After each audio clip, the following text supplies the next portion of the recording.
The fire here is built in what looks a whole lot like a sink. There's even a drain pipe at the bottom, but instead of actually being a water drain or anything like that you have for a sink, the pipe, the hole at the bottom is hooked up by a pipe that goes to the bellows. So I'm pumping the air into the fire up from the bottom. And you see when I pull, it gets a lot brighter. Without the bellows, the fire would not be hot enough to work iron.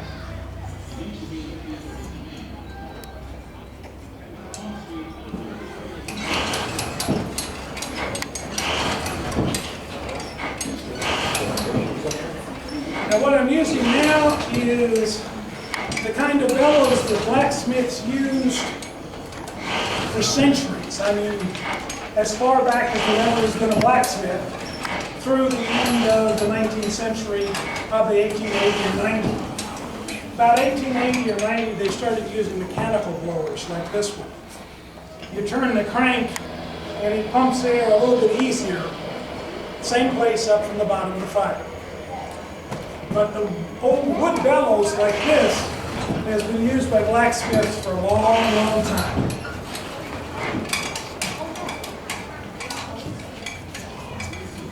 The bellows is actually a little more complicated than it looks.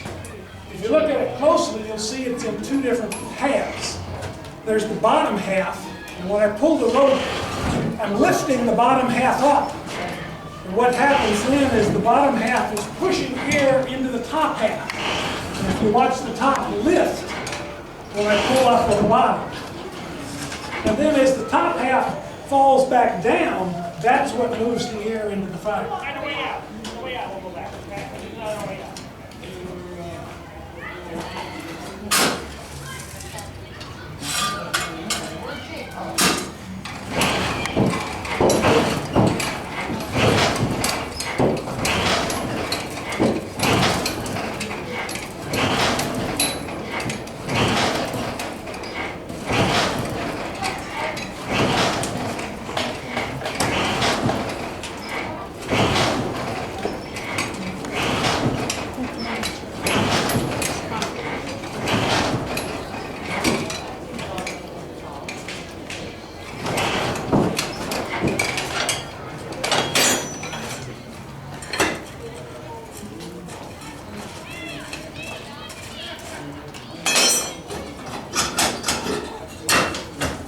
My fire a little bit here.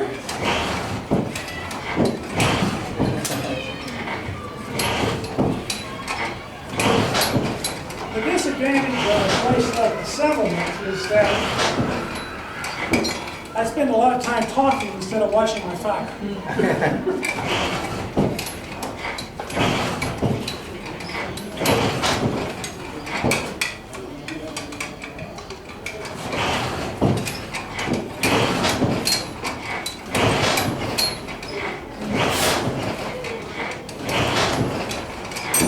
Okay, almost ready. What I need to do is cut a piece of iron off that I can then work with.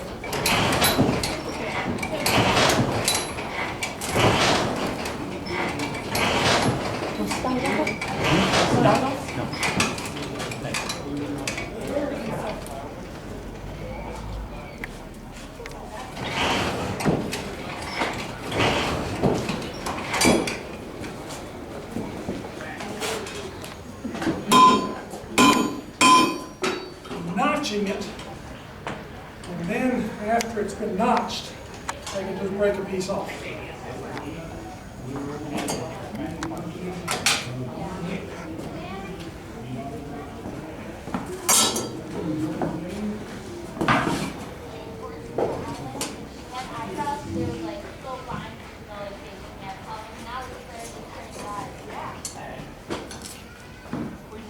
What I'm making is what I call a nail hook. You can see one nailed into the beam or a post or whatever, and then you can hang something on the end of it. Really simple little device that I can do in 5 minutes or so, and show you a few things that a blacksmith would ordinarily do, making some of it much bigger, more complicated.